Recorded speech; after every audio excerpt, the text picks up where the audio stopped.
ছিলাম তখন কুণাল ঘোষ সম্পর্কে আমার মূল্যায়ন ছিল যে দলের থেকেও, বিরোধী দলের থেকেও কুণাল দলকে সবচেয়ে বেশি। এই চাকরি বেচা পার্থ চট্টোপাধ্যায়, কোটি কোটি টাকার তোলাবাজির পার্থ চট্টোপাধ্যায়দের চক্রে কুণাল ঘোষ ছিল না, এবং এদের বিরোধিতা করে বলেই কুণাল ঘোষ যুগে যুগে খারাপ হয়। নমস্কার, ডেমোক্রেটিক ইন্ডিয়ান্সে আপনাদের সবাইকে স্বাগত।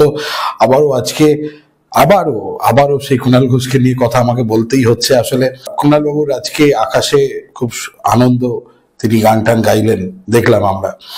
আসলে কুণাল বাবুকে আমি কুণাল দাই বলি। কুণাল দাকে প্রেডিক্ট করা অনেকের পক্ষে মুশকিল। একদম নিশ্চিত মনে বলছি যে আমি প্রথমে বলেছি, গত দুদিন ধরে আমার এপিসোডগুলো দেখবেন, আমি সেখানে বলেছি যে কুণাল ঘোষকে যদি তার নিজস্ব জায়গায়, যদি সম্মানের প্রশ্নে যদি তাকে আঘাত করা হয়, তাহলে কুণাল ঘোষকে যদি বারবার আঘাত করা হয়, তার কিন্তু সদুত্তর মিলবে রাজনৈতিক দল তৃণমূল কংগ্রেসের, অবশ্যই মিলবে। কিন্তু আজকে সেই আলটিমেট ব্রাত্য বসু এবং ডেরেক ওব্রায়েন এনাদের মধ্যস্থতায় যে আলোচনা সভা সেসব হয়েছে সব ঠিকঠাক আছে, কিন্তু এটাকে ভাবতেই হয়েছিল এবং ভাবাটা সত্যি এটা দরকার ছিলই যে কুণালদাকে ডেকে নিয়ে গিয়ে কথা বলা এবং ব্যাপারটাকে মিটমাট করে নেওয়া। এটা খুব অবশ্যম্ভাবী ছিল, এটা স্বাভাবিক ছিল। এবং আমি কালকেও আমরা হেডিংও করেছিলাম যে কুণাল ঘোষ আজ যাই হোক অভিমন্যু নন, তিনি আবেগপ্রবণ কিন্তু অভিমন্যু নন।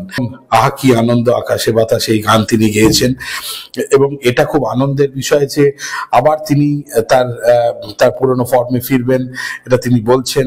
খুব ভালো কথা। এবং আমিও খুব আশাবাদী যে তৃণমূল কংগ্রেসের সত্যি হাল ধরার মতন সেরকম নেতৃত্বকে তো সামনে দেখাই যায় না যে এইভাবে 4-6 মেরে ব্যাটিং করবেন, এরকম নেতৃত্ব কোথায়।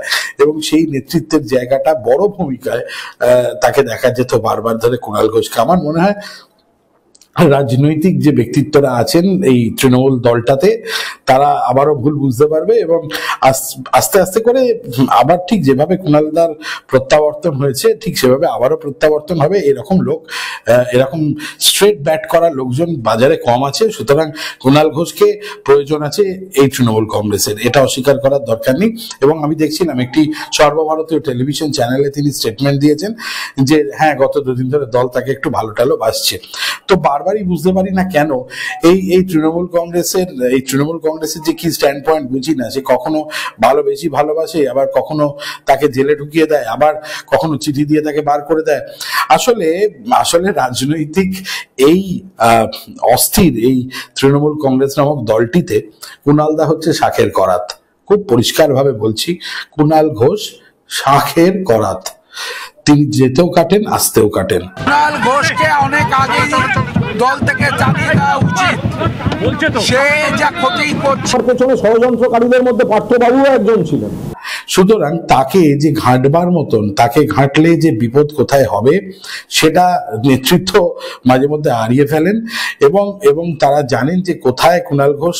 তবে হ্যাঁ, একটা কথা বলতেই হয় যে কুণালদার মতন এই যে তার দলের প্রতি আনুগত্য, রাজনৈতিক দল যে পথেই হাঁটুক না কেন, তার নেত্রীর প্রতি, তার নেতার প্রতি, এবং তিনি বারবার বলছেন আমি সৈনিকের ভূমিকায় অভিনয় করছি এবং সৈনিকের ভূমিকায় নিজের কাজ চালিয়ে যেতে চাইছি। শুধু আমি চাই লাভ, মানে অর্থাৎ ভালোবাসা, তার প্রতি সহানুভূতিশীলতা এবং তাকে খোলা জমি দিক দল, এটুকুই উনি চান। ওই পথ দিয়ে তিনি চিন্তিত নন। সত্যিই তাই। কুণালদার মতন মানুষ, আমি দীর্ঘদিন তার কাছে অনেক কিছু শিখেছি। আমার গুরু বলতে যা বোঝায়, শিক্ষাগুরু, আমার সাংবাদিকতার হাতে খড়ি তার হাত ধরে, অস্বীকার করতে পারবো না। এবং সেখানে একটা কথা বারবার শিখেছি যে কোথাও আপোষ করব না, এবং সেই আপোষ না করার জায়গাটা আমার ভেতরেও তার থেকেই আসা।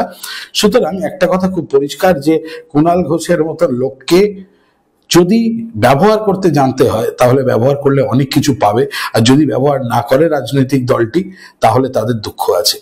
এটা তারাও জানে। শাঁখের করাত কুণাল ঘোষ, পরিষ্কার কথা। এটাতে রাগ ঢাক গুরু করার কোনো অঙ্ক নেই।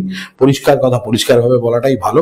আরেকটা কথা বলাটা ভীষণ প্রয়োজন, সেটা হচ্ছে যে নতুন প্রজন্মের নেতারা রয়েছেন এই দলের, তারা কিন্তু সবাই কুণালদাকে ভীষণ পছন্দ করেন। তার তো আজকে দেখলাম আমি দেখলাম যে ব্রাত্য বসুর মতন একজন মানুষ, একজন অত্যন্ত বিচক্ষণ মানুষ, তিনি কুণালদাকে নিয়ে গেলেন সঙ্গে করে এবং কুণালদাকে নিয়ে গিয়ে তিনি ডেরেক ওব্রায়েনের সাথে মিটিং টিটিং করলেন। খুব ভালো জিনিস। এই কথাটা কেন আমি বারবার বলছি যে শাখের করাত কুণালদা, এই কথাটা বলার কারণ হচ্ছে পার্থ চট্টোপাধ্যায় যে মন্তব্য করছেন, পার্থ চট্টোপাধ্যায়ের এখনো শুধরে যাওয়া উচিত। তিনি যদি ভেবে থাকেন যে কুণাল ঘোষ কোনো মন্তব্য করেন বা কুণাল ঘোষ আলটপকা বলে দেয়, তা কিন্তু মোটেই নয়। আমি কুণালদার হয়ে কোথাও সালিশি করতে আসিনি। যে একজন তার কাছে যেহেতু আমি শিখেছি, আমার কর্মজীবনের একটা বড় অধ্যায় তার কাছে কেটেছে, সুতরাং আমার মনে হচ্ছে যে লোকটা আপোষ করে না, যে লোকটা পরিষ্কার কথা বলে, হ্যাঁ তার সাথে আমার মতের বিরোধ থাকতেই পারে। তিনি যে রাজনৈতিক মতের সঙ্গে রয়েছেন, আমার সাথে সেই রাজনৈতিক দলের মতবিরোধ মানে মতের মিল নাও হতে পারে। এবং সত্যি কথা বলতে কি, এই রাজনৈতিক দলটির অস্থিরতা, এই রাজনৈতিক দলটির গায়ে যে তকমা লেগেছে, তারপরে এই রাজনৈতিক দলটিকে নিয়ে ভাবার বিন্দুমাত্র কোথাও আমার ইচ্ছা নেই। কিন্তু ব্যক্তি কুণালদাকে নিয়ে কথা বলছি এই কারণের জন্য বলছি, তার কারণ একটা মানুষ, তিনি স্যালুট পাওয়ার যোগ্য। এবং এই মুহূর্তে আমার আজকে ভীষণ ভালো লেগেছে যে একটা মানুষের বারবার আঘাত পাওয়ার পরে সে মানুষটাকে আজকে অন্তত একটু হাসি মুখে দেখতে পাওয়া গিয়েছে। এবং আহা কি আনন্দ, আকাশে বাতাসে গাইছেন। এবং স্বভাব শুদ্ধভাবেই কুণালদা অসম্ভব ভালো গান গাইতে পারেন এবং যে গানটা গেয়েছেন তার অনেক মানে আছে এবং উনি জানেন কোথায় কি গান গাইতে হয়। He knows it very well.